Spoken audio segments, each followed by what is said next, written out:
Bienvenidos otra vez a Somniar 3D para seguir con las tutoriales.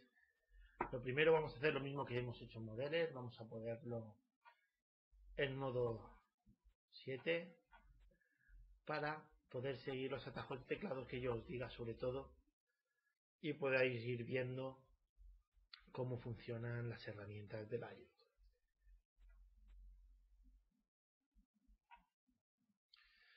Bueno, lo primero que vamos a empezar a ver son las vistas. Como aquí podéis ver, vista de cámara, vista de la luz, la perspectiva, y también podemos cambiar los modos de vista desde los números de aquí arriba. El 7 en este caso sería la vista esquemática, vista en perspectiva, vista frontal, vista desde arriba. Bueno, eso lo iréis viendo, explorando un poquito conforme vayáis viendo vosotros. El modo de ver el objeto. Aunque aquí no veréis la parte de arriba, pone Bolding Box, vértices, lo podréis desplegar vosotros. Y para ello vamos a ir un momentito a Modelo y vamos a preparar una pequeñita escena, una cosita rápida. Vamos a poner un suelo,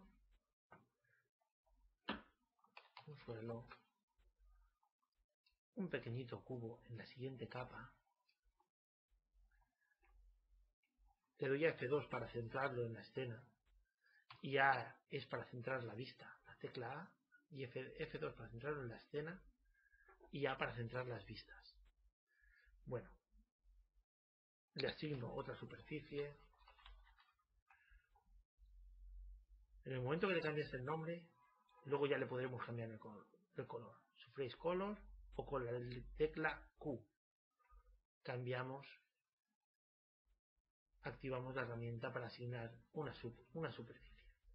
Si nosotros en esta zona de aquí no centramos el objeto al centro, que lo dejamos desplazado, el punto de pivote se queda en el centro y ahora lo veremos para este ejemplo.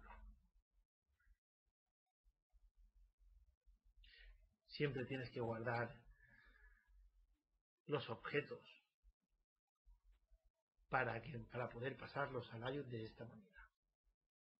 Desde aquí podemos pasar el objeto al layout. ¿Qué es lo que pasa ahora cuando ves que esta escena parece que la cámara es muy grande y el resto muy pequeña? Eso tiene que ver mucho con el tamaño del grid. Esto es el tamaño del grid.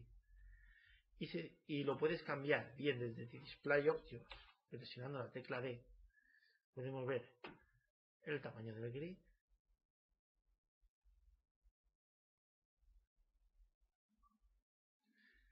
Y también lo podemos hacer desde los atajos de teclado. ¿Veis? De esta manera la escena se quedaría bien más grande o más pequeña. ¿Cómo hacerlo con los atajos de teclado? Es muy sencillo. Desde esta tecla y estas dos podréis hacerlo.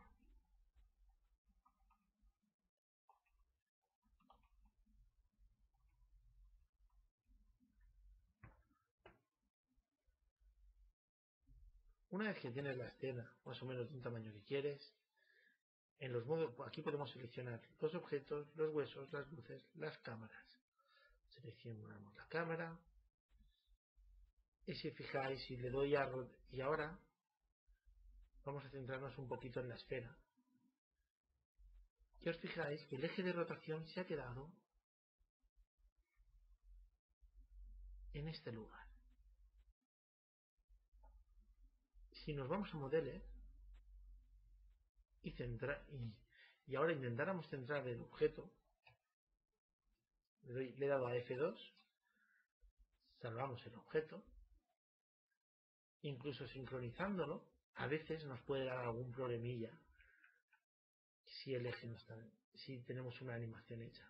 Entonces hay que tener mucho cuidado, sobre todo con el punto de rotación, para siempre tener el eje en el lugar correcto. Nos podría luego dar problemas en una escena muy grande si no lo tenemos configurado como es debido. Luego os iré pasando herramientas que ya están. Aquí ya podemos, antes en Layout no se podía mover el punto de pivote, desde la versión 8 ya se puede.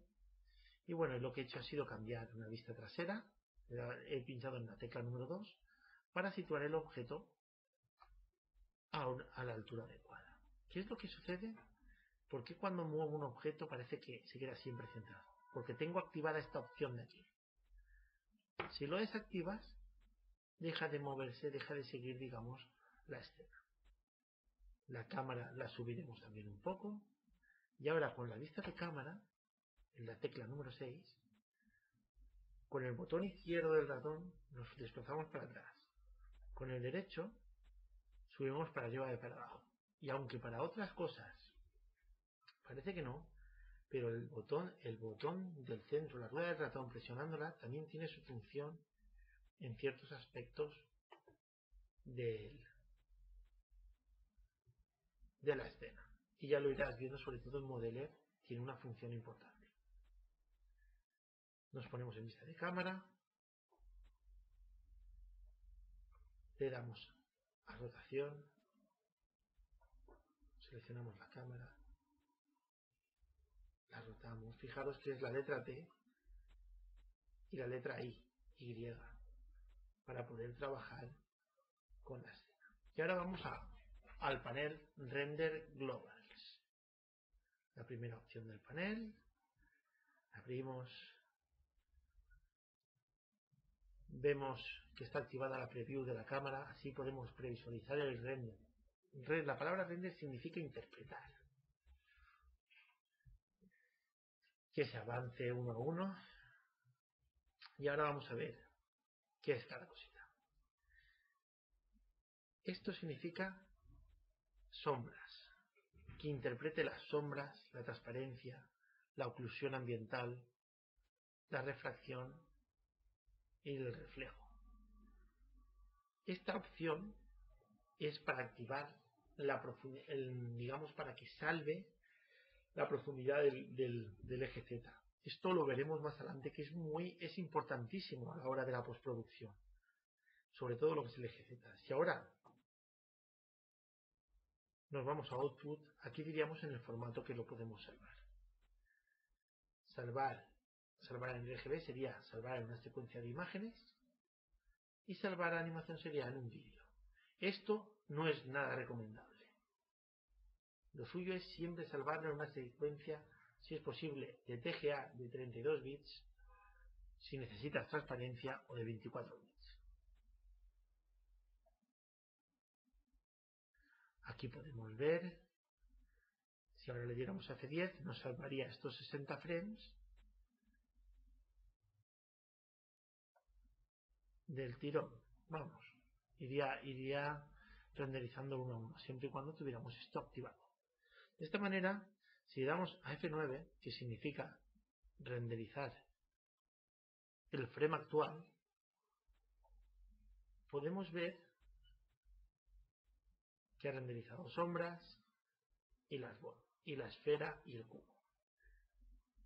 Yo tengo configurada la salida de cámara con una opción bastante grande. No todo el mundo tiene, normalmente por defecto viene otra. Yo tengo esta, pero bueno, por defecto creo que viene algo así. Así es un poquito más rápido. Bueno, veamos viendo un poquito las opciones. Estas opciones de aquí que tenemos aquí son las de cámara. Si lo activáramos al 200%, la resolución sería el doble de esta. O sea que vamos a dejarlo a 100% de momento para ir previsualizando. Abrimos el Surface Editor y vemos que este objeto nada más tenemos dos superficies creadas. La de la esfera no la he creado. Creémosla en un momento. Incluso con el mismo color, ahora ya la podremos manipular. Cuando acabes de cambiar un color o algo, tienes que dar a salvar objeto o a la S minúscula que te lo salva automáticamente. Ahora veremos la esfera. Pongámoslo en textura para poder ver lo que hacemos en la escena, nada más aplicarle lo que llamamos el filtro smoothing. Double side, yo siempre lo hago, aplicamos a todos los objetos lo mismo, y ahora empecemos a darle al suelo ciertas propiedades. El brillo especular, fijaros este efecto. Cuando abrimos especular, automáticamente la opción de glossiness se activa. Es, digamos, para repartir esa especie de brillo metálico por toda la escena. Vamos a aplicar a los reflejos con un 15%, y a la bola vamos a darle un poquito de transparencia para que vayáis viendo cómo afecta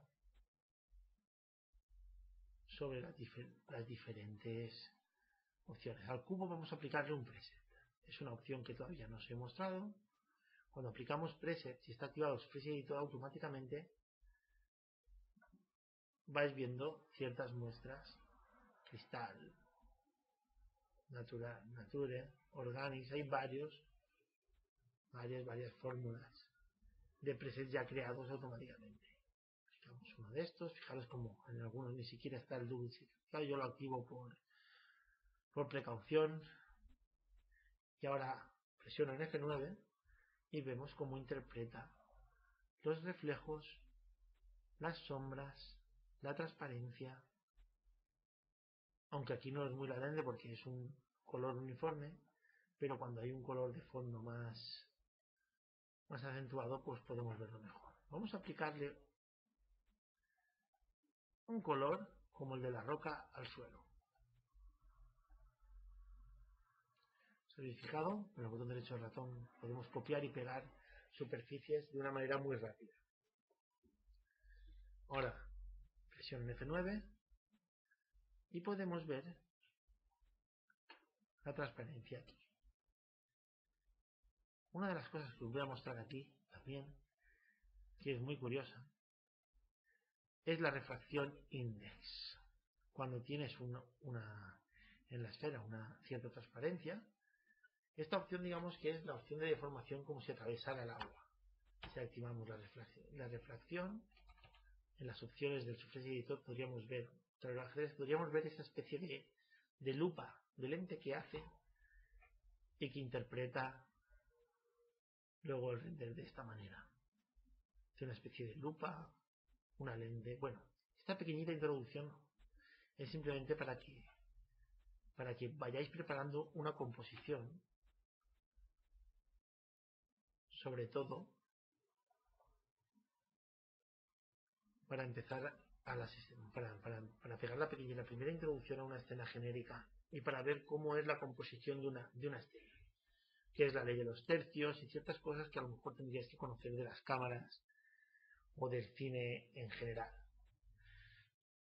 De todas formas, esta pequeñita introducción al Surface Editor es solamente para que veáis el poder de esta herramienta, que os va a sorprender sobre todo cuando lleguemos a esta parte, a la parte de los degradados. Es un poder impresionante a la hora de muchos aspectos.